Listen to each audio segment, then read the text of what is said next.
देवभूमि में आपका स्वागत है। मैं हूं आपके साथ गीतू चौहान। बुलेटिन की शुरुआत करते हैं। मुख्यमंत्री पुष्कर सिंह धामी ने देहरादून में आवास सभागार में उत्तराखंड राज्य विज्ञान और प्रौद्योगिकी परिषद की ओर से आयोजित कार्यक्रम में वर्चुअल रूप से प्रतिभाग किया और उन्होंने 55 करोड़ 53 लाख रुपए की लागत से निर्मित होने वाले चंपावत साइंस सिटी का भूमि पूजन और शिलान्यास किया। उन्होंने इस मौके पर नशा मुक्ति केंद्र का भी शुभारंभ किया।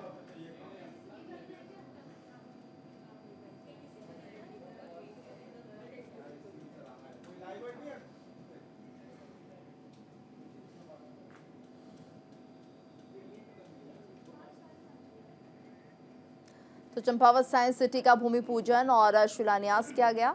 सीएम धामी ने वर्चुअली इस कार्यक्रम का शिलान्यास किया।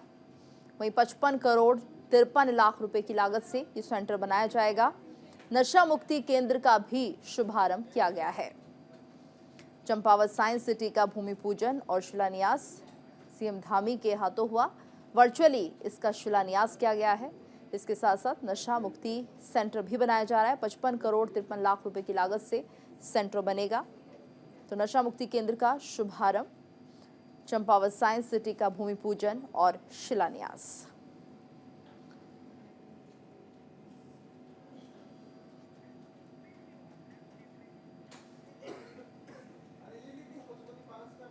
और वहीं लोकसभा चुनाव 2024 की तारीखों की घोषणा होने से पहले उत्तराखंड में धामी सरकार अपने सभी कामों को पूरा करने में लगी हुई है ताकि आचार संहिता लगने के बाद किसी भी तरह की दिक्कत न आए।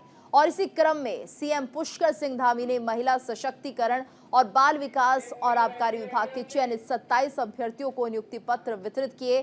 16 सुपरवाइजर और आबकारी विभाग के अंतर्गत चयनित 10 निरीक्षक और एक कनिष्ठ सहायक को नियुक्ति पत्र प्रदान किए। कुल 27 अभ्यर्थियों को मुख्यमंत्री ने नियुक्ति पत्र वितरित किए हैं। 16 मार्च को चुनाव घोषणा होने की संभावना के मद्देनजर से लग रही आचार संहिता को देखते हुए सरकार ने इस तरह के कार्यक्रम का आयोजन किया।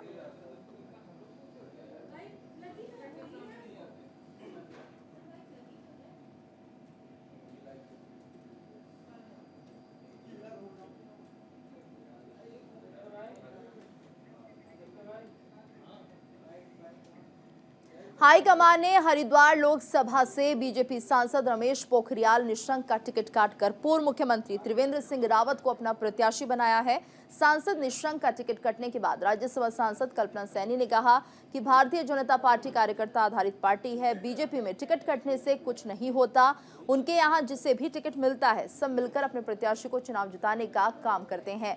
इसके साथ ही राज्यसभा सांसद कल्पना सैनी ने उत्तराखंड की 5 लोकसभा सीटों पर भारी जीत दर्ज करने का दावा किया और विपक्ष पर निशाना भी साधा। कहा कि इस लोकसभा चुनाव में विपक्ष कहीं भी दिखाई नहीं दे रहा।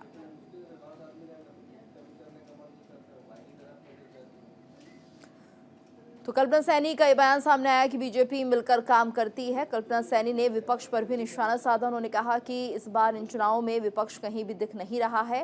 हरिद्वार से रमेश पोखरियाल का टिकट कटा। त्रिवेंद्र सिंह रावत हरिद्वार से उम्मीदवार घोषित हुए हैं और इसको लेकर भी उन्होंने कहा। राज्यसभा सांसद कल्पना सैनी का ये बयान सामने आ रहा है कि बीजेपी अपने सभी कैंडिडेट को जिताने का काम करती है, मिलकर काम करती है। कल्पना सैनी ने विपक्ष पर भी निशाना साधा और कहा कि इस पूरे लोकसभा चुनाव में विपक्ष कहीं नजर नहीं आ रहा है। हालांकि त्रिवेंद्र सिंह रावत अब हरिद्वार से उम्मीदवार घोषित किए गए हैं। इसको लेकर भी उन्होंने कहा कि जिस तरह से बीजेपी मिलकर काम करती है और विपक्ष यहाँ फिलहाल कहीं नहीं दिख रहा है, विपक्ष को लेकर उन्होंने निशाना साधा। कल्पना सैनी ने विपक्ष पर भी आरोप लगाए हैं। हरिद्वार से रमेश पोखरियाल का टिकट कटा है जिसको लेकर उनका बयान सामने आया है। त्रिवेंद्र सिंह रावत हरिद्वार से उम्मीदवार घोषित किए गए हैं। तो इन्हीं सब बातों को लेकर उन्होंने अपना बयान दिया है। इसके साथ साथ विपक्ष पर भी निशाना साधा।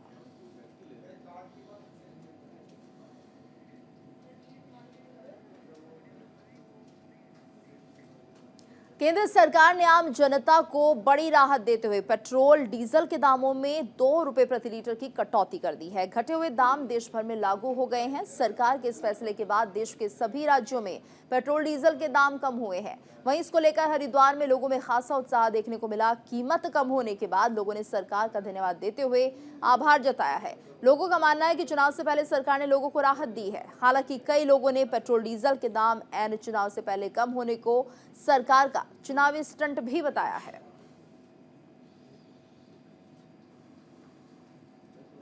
सरकार ने जो अभूतपूर्व फैसला लिया है, पेट्रोल डीजल पर 2 रुपये कम किए हैं, इससे पूरे देशवासी इस बात का स्वागत करते हैं, मोदी जी का धन्यवाद करते हैं। और देखिए देश की परिस्थिति क्या किस टाइप की भी हो, मोदी जी ने हमेशा इस पर डटकर मुकाबला किया है कि हमारी विदेश नीति कितनी अच्छी आज की तारीख में, या जो विदेश आपने किया है कि जो 2 रुपये डीजल और पेट्रोल सस्ता हुआ है, इस पर जनता की क्या सोच है और समाज पर इसका क्या असर पड़ेगा। मैं इसका जवाब देने से पूर्व आपको ये बता दूं कि हमारे हिंदुस्तान का सौभाग्य है कि आज हमें एक ऐसी सरकार और एक ऐसा नेतृत्व मिला है कि जिनका हर परिस्थिति पर, देश के हर वर्ग पर और एक अंतिम छोर में बैठे हुए व्यक्ति तक की जिनको ध्यान रहता है। प्रश्न आपने किया है कि जो 2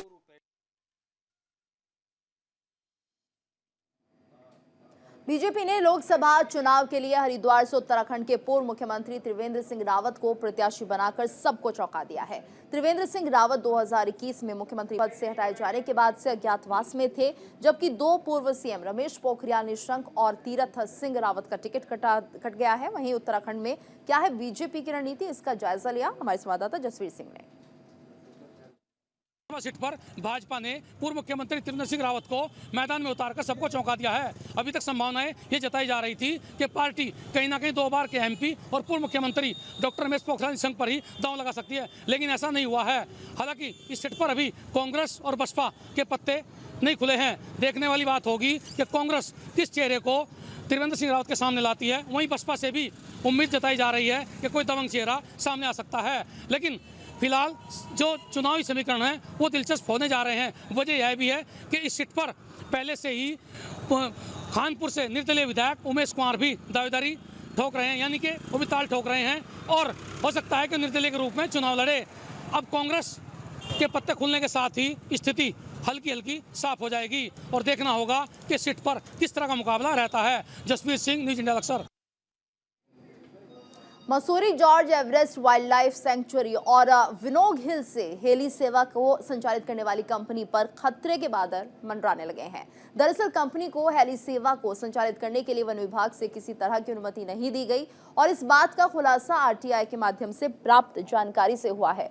बहरहाल वन विभाग ने विनोग हिल और वाइल्ड लाइफ सेंचुरी के ऊपर से संचालित की जा रही हेली सेवक कंपनी के खिलाफ संबंधित धाराओं में केस दर्ज किया है। मसूरी वन विभाग के टीएफओ वैभव कुमार ने बताया कि जॉर्ज एवरेस्ट में हेली कंपनी ने बिना वन विभाग की अनुमति के Mussoorie George Everest wildlife sanctuary और विनोग हिल के ऊपर से हेलीकॉप्टर उड़ाया जा रहा था, जिसको लेकर अधिकारियों से जांच कराई। प्रकरण हमारे संज्ञान में आया था कि जो हेली कंपनी है वो बिना अनुमति के बिनॉक वाइल्ड लाइफ सेंचुरी के ऊपर से हेलीकॉप्टर उड़ाया गया है। उसकी जांच कराई गई और जांच के बाद जो है जो संबंधित वन क्षेत्राधिकारी हैं उन्होंने वाइल्ड लाइफ एक्ट में एक केस जो संबंधित कंपनी है उनके खिलाफ दर्ज किया गया है। संबंधित कंपनी को हमारे द्वारा नोटिस दिया गया है, उनसे उनकी फ्लाइट डिटेल्स मांगी गई हैं और ये भी बताया गया है कि इस क्षेत्र में अगर उनको बिनॉक सेंचुरी के ऊपर से हेलीकॉप्टर का संचालन नियमित रूप से करना है तो उसके लिए उनको चीफ वाइल्ड लाइफ वार्डन की अनुमति जो है वो लेनी पड़ेगी। ये प्रकरण हमारे संज्ञान।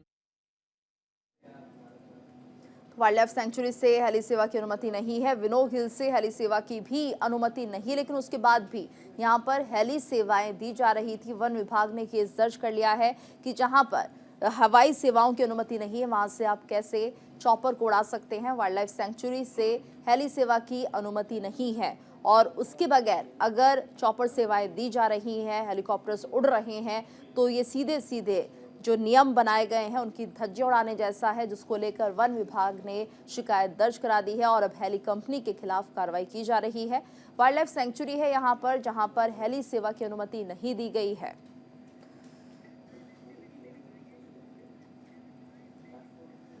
उत्तराखंड में बीजेपी हाईकमान ने पूर्व मुख्यमंत्री त्रिवेंद्र सिंह रावत को हरिद्वार लोकसभा का प्रत्याशी बनाया है और इसको लेकर उनके समर्थकों में भारी उत्साह देखने को मिल रहा है। समर्थकों ने हरिद्वार के ओम घाट पर मां गंगा का दुग्धाभिषेक किया और मां गंगा से त्रिवेंद्र सिंह रावत की जीत की कामना की। इतना ही नहीं, उत्साहित कार्यकर्ताओं ने एक दूसरे को मिठाई खिलाकर त्रिवेंद्र सिंह को टिकट मिलने की खुशी का इजहार भी किया। इस दौरान बीजेपी के पूर्व प्रदेश महामंत्री हरजीत सिंह ने कहा कि लोकसभा चुनाव में बीजेपी के कार्यकर्ता एकजुट होकर चुनावी मैदान में उतरेंगे और त्रिवेंद्र सिंह रावत को 5 लाख से भी ज्यादा मतों से विजयी बनाएंगे।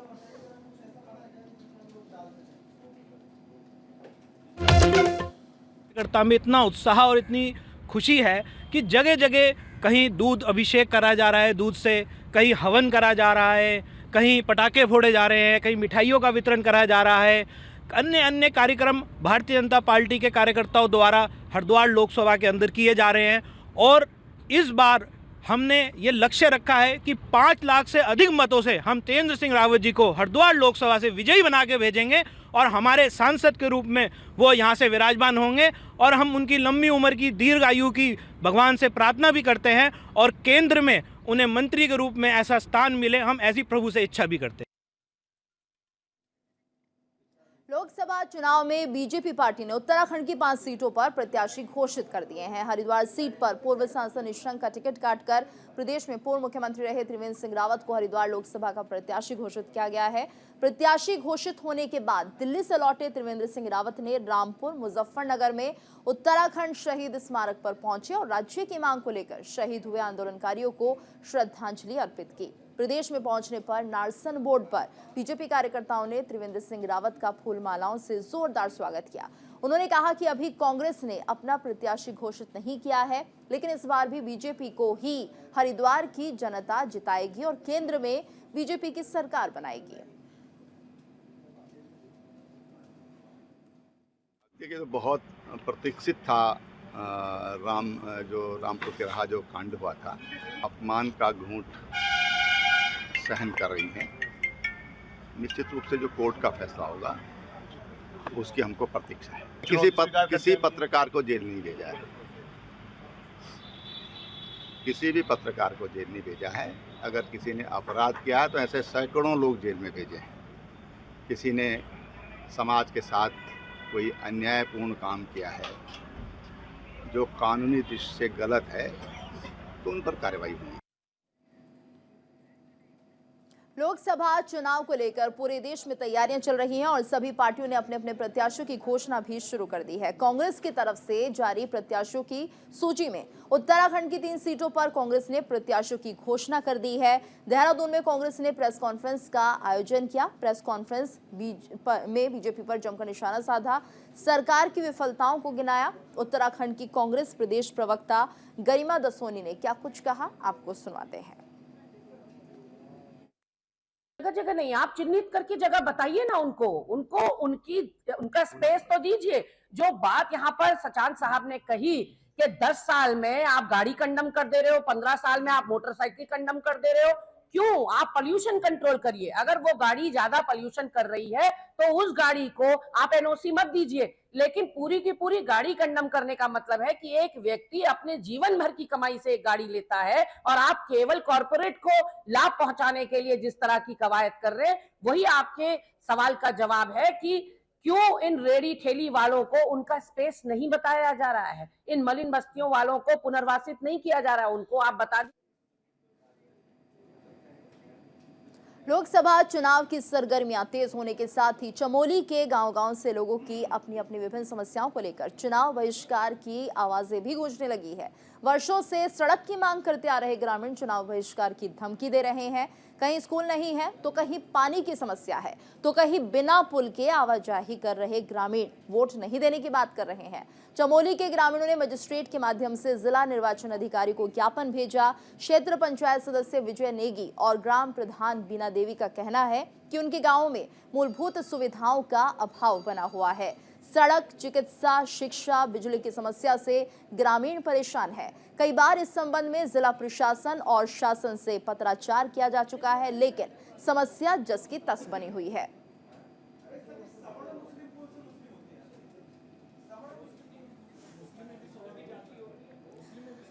तो जैसे जैसे चुनावों की तारीखों का ऐलान होगा और चुनाव नजदीक आ रहे हैं, तो ऐसे में यहाँ पर विरोध के सुर भी उठने लगे हैं।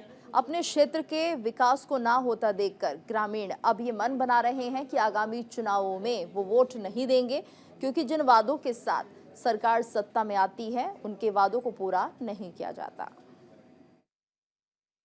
कहना चाहूँगा, हमारा जो क्षेत्र है अभी तक हिंदुस्तान आज़ाद होते हुए इधर 76 वर्ष हो गए, 77 वर्ष हो गए।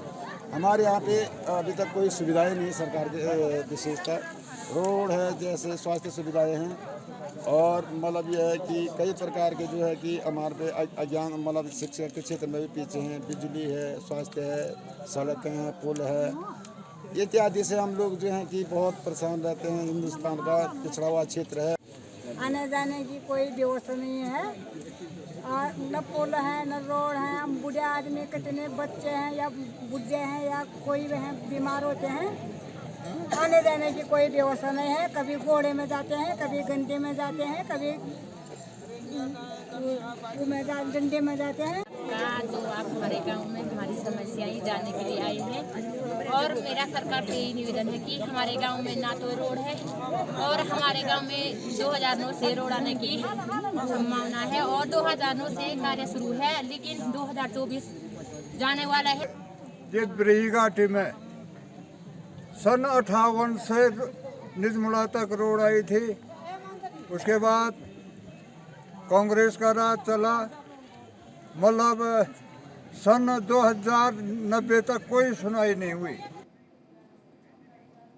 लोकसभा चुनाव में मतदान प्रतिशत बढ़ाने के लिए और मतदान में अधिक से अधिक भागीदारी करने के लिए आम जनता को जागरूक किया जा रहा है।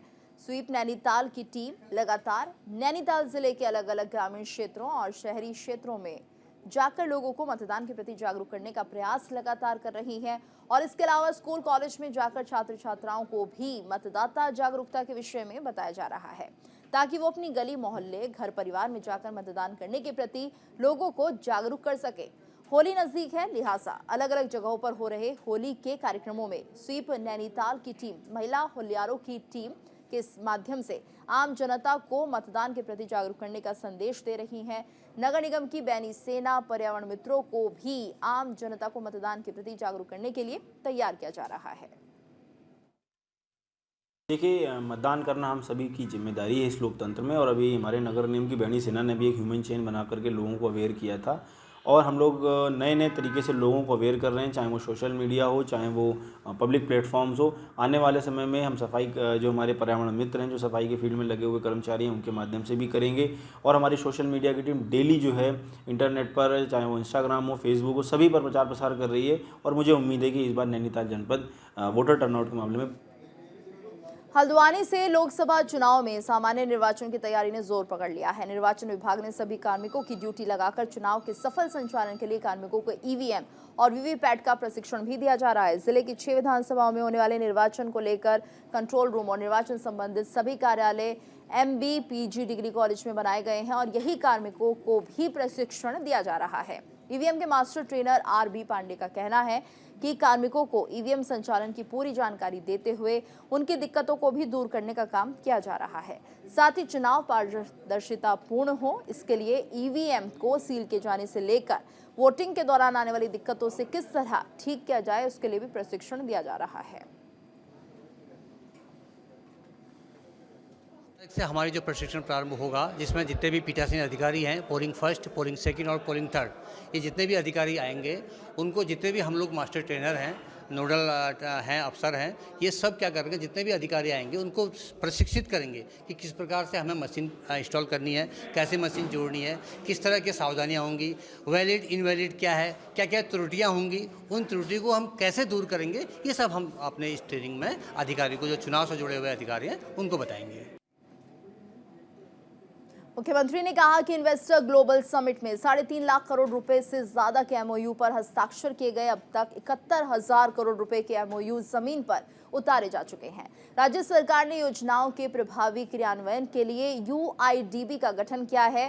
कालसी में हरिपुर धाम का विकास किया जा रहा है। कैंची धाम मां पूर्णागिरी मंदिर का विकास कार्य चल रहा है। 30 नई नीतियां लाई गई हैं। चहुमुखी विकास कार्य प्रगति पर है। राज्य सरकार ने प्रदेश की जनता के हित में कई महत्वपूर्ण निर्णय लिए हैं। राज्य सरकार ने समान नागरिक संहिता, सबसे सख्त नकल विरोधी कानून लागू करना, धर्मांतरण कानून, दंगा विरोधी कानून जैसे बड़े और कड़े फैसले लिए हैं।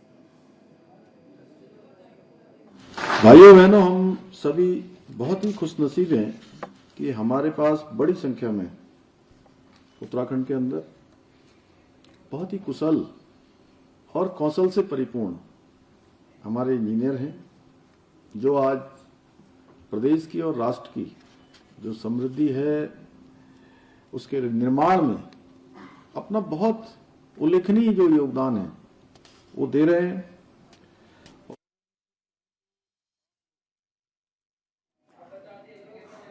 सीएम पुष्कर सिंह धामी ने जानकारी दी है और बताया कि किस तरह से 3.5 लाख करोड़ रुपए से ज्यादा के एमओयू पर हस्ताक्षर हुए हैं। उत्तराखंड में इन्वेस्टर्स का बड़ा निवेश कहीं ना कहीं राज्य के लिए प्रगति के अवसरों को और पैदा करेगा। सीएम पुष्कर सिंह ने इस बात की जानकारी दी है। तो उत्तराखंड में इन्वेस्टर्स का बड़ा निवेश दिख रहा है। जिस तरह से उत्तराखंड के लिए बड़े फैसले लिए जा रहे हैं, उसका प्रभाव अब इन्वेस्टमेंट पर भी दिखने लगा है। अब उत्तराखंड को इन्वेस्टमेंट के लिए जो इन्वेस्टर्स हैं वो सुरक्षित जगह मान रहे हैं और ज़्यादा तादाद में इन्वेस्टर्स उत्तराखंड में इन्वेस्ट करना चाहते हैं, जिसके चलते यहाँ के लोगों को रोज़गार के अवसर मिलेंगे, उत्तराखंड का विकास होगा। और ये तमाम बातें जो कि बताते हुए पुष्कर सिंह धामी सीएम उत्तराखंड के नजर आए। तो जानकारी दी गई कि आखिर किस तरह से उत्तराखंड विकास की ओर बढ़ रहा है। बड़े कड़े फैसले लिए गए उत्तराखंड में और एक अलग ही छवि उत्तराखंड की सबके सामने निकल कर आई है, जिसके चलते विश्वास बढ़ा है इन्वेस्टर्स का कि वो अगर यहाँ पर इन्वेस्ट करते हैं तो उन्हें लाभ मिलेगा और इसके साथ साथ उत्तराखंड के जो वासी हैं उनके लिए भी प्रगति के अवसर बढ़ेंगे। और इसी के साथ इस बुलेटिन में फिलहाल इतना ही। रुकेंगे एक ब्रेक के लिए। ब्रेक के बाद खबरें जारी हैं।